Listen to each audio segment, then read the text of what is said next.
Good morning. Today is April 22nd, 2020, and today you will be rereading Talk with an Astronaut, completing your second read questions, choosing a writing prompt from your April writing menu, completing a spelling city activity, your iReady minutes, and of course the articles that you need to read for Social Studies Week 20. As always, after the articles, make sure you're completing the comprehension questions at the bottom.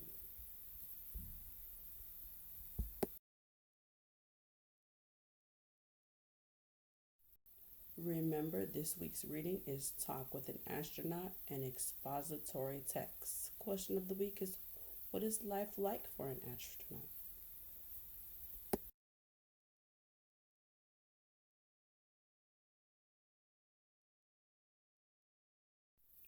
Let's take a look at your second read questions before you read the story so you know what you are looking for. Question number one, what evidence is there on page 238 that Ochoa enjoys a challenge? Number two, closely examine the photo on page 240 and 241 to determine which of these crafts is shown. Explain how you can tell. Number three, what do we learn about how eating in space has changed over the years? Why do you think the author included information about how and what astronauts eat in space? Number four, what is the main idea of this interview? Summarize three details that support the main idea. And number five, why does Ochoa feel it is important for an astronaut to be a team player? Now give these questions some thought, and then as you're reading, you can be answering these questions in your notebook.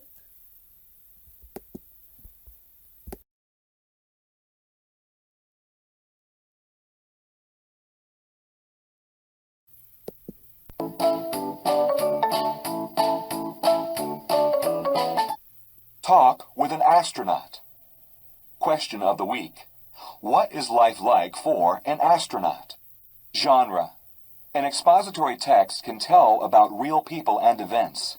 In this interview, notice how the subject gives thoughtful answers about what it's like to be an astronaut. Ellen Ochoa is the first Hispanic American woman to fly in space. She is also an inventor of optical and robotic devices. She was interviewed by fifth grade students. Question. What are your Hispanic roots? Did you speak Spanish at home when you were growing up? Answer. My Hispanic roots come from my father's side. His parents were Mexican, but my father was born in this country. He was one of 12 children. My father grew up speaking both Spanish and English, but unfortunately, he didn't speak Spanish with us at home. When I was growing up, my father believed, as many people did at the time, that there was a prejudice against people speaking their native language. It's really too bad, and I'm glad that things have changed in recent years. Question. Does your being Hispanic American make you feel more pressure and more pride about your accomplishments?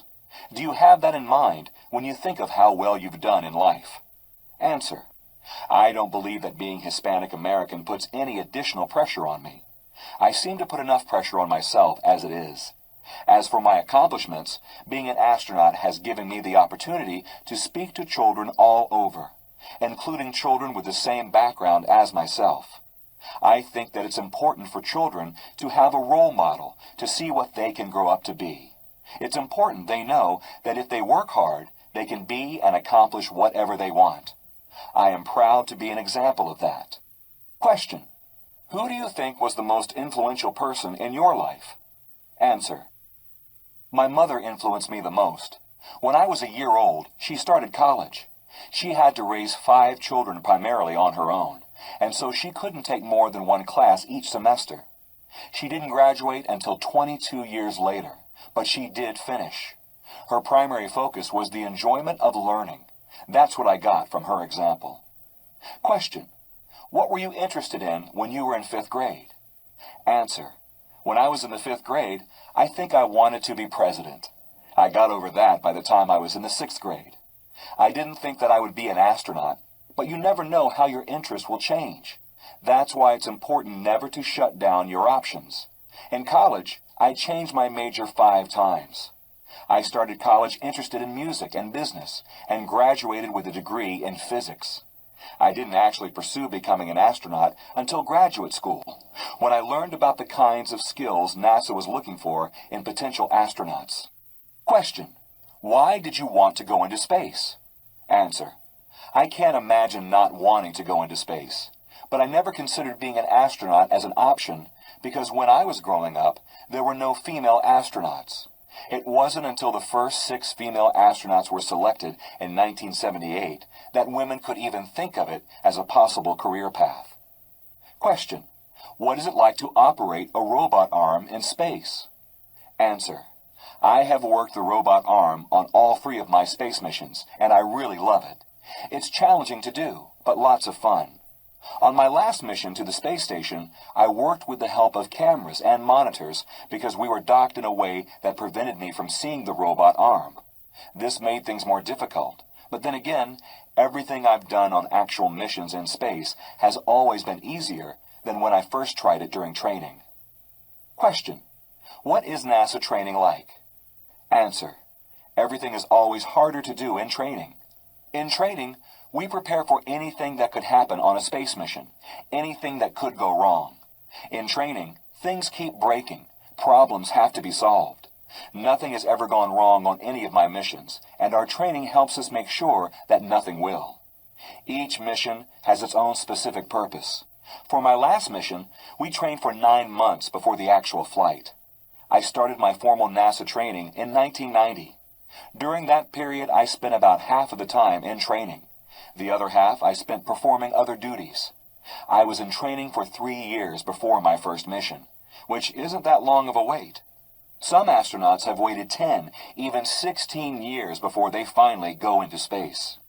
Question: what is it like to float in zero gravity? Answer: weightlessness is the fun part of the mission. There is really nothing to compare it to on Earth. I guess the closest thing would be swimming or scuba diving. It's a similar freedom of movement. What is odd is that weightlessness seems more natural. You don't have the same kinds of sensations in space as you do in the water. Question: how do you sleep on the space shuttle? Does everyone sleep at the same time, or do you take turns? Do you have weird dreams because you're sleeping in space? Answer: on my first 2 missions, we slept in 2 shifts. We had sleeping compartments that looked like coffins. On my last mission, we slept in a single shift. Instead of the sleeping compartments, we slept in what can best be described as a sleeping bag with hooks. You would find a place to hook onto and float in. As for my dreaming, it isn't that different in space. I tend to dream a lot, whether I'm in space or at home on Earth. I have floating dreams on Earth and non-floating dreams on a mission in space. Question: what does Earth look like from space? Answer: that's a really hard question. You have to remember that the shuttle is moving at 5 miles a second, so the Earth looks very different depending on where you are in space in relation to the position above Earth and what time of day it is. I have to say, though, Earth looks very much like I expected it to look. The IMAX films are pretty close to what Earth really looks like from space. The main difference is that the colors are much more vivid when you're in space. Question: how do you eat in space? Do you have to eat food out of a toothpaste tube? Does the food taste good? Answer: astronauts haven't eaten food out of tubes for over 20 years. Most of the food now is freeze-dried. All we do is add hot water. We eat a variety of foods, including nuts, granola, cookies, dried fruit, tortillas. We have drinks that we add water to as well. Question: is it hard being an astronaut and a mother? Do you worry about going into space now that you're a mother? How does your son feel about your going into space? Answer: I think it's hard being anything and a mother.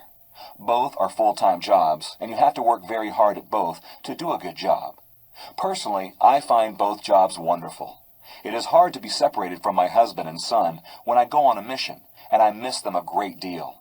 But lots of people have to be away from their families because of their jobs. Right now, my son is only 18 months old, so the last time I went into space, he didn't really know what was going on.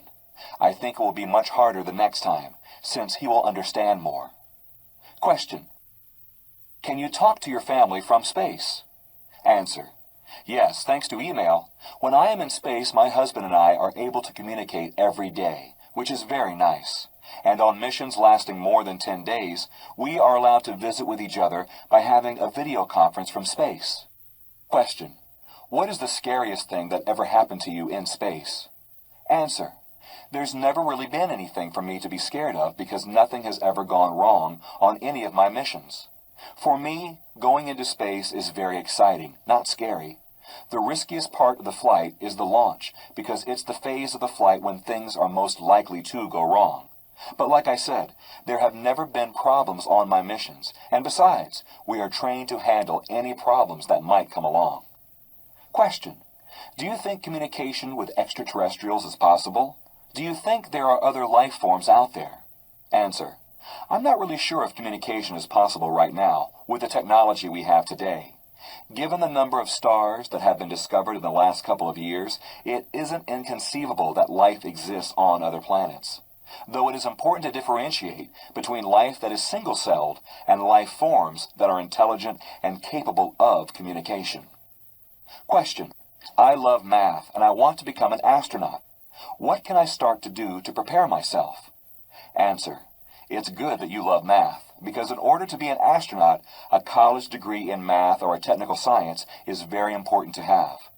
Being an astronaut isn't just the science, though. An astronaut must be both a team player and a leader as well. You should get involved in activities where you work closely with other people, because working closely with other people is an essential part of being an astronaut.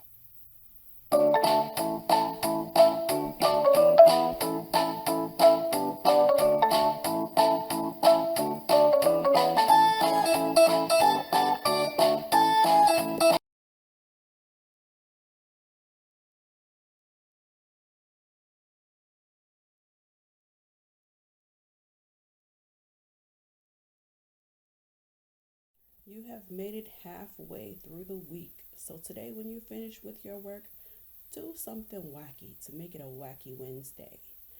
Dress up funny, wear some funky socks, do something crazy with your hair. Try to ask your parents if you can do something as wacky as switching roles with them for 30 minutes. They be the child and you be the parent. I don't know, think of something wacky just to enjoy your day after you have completed your work.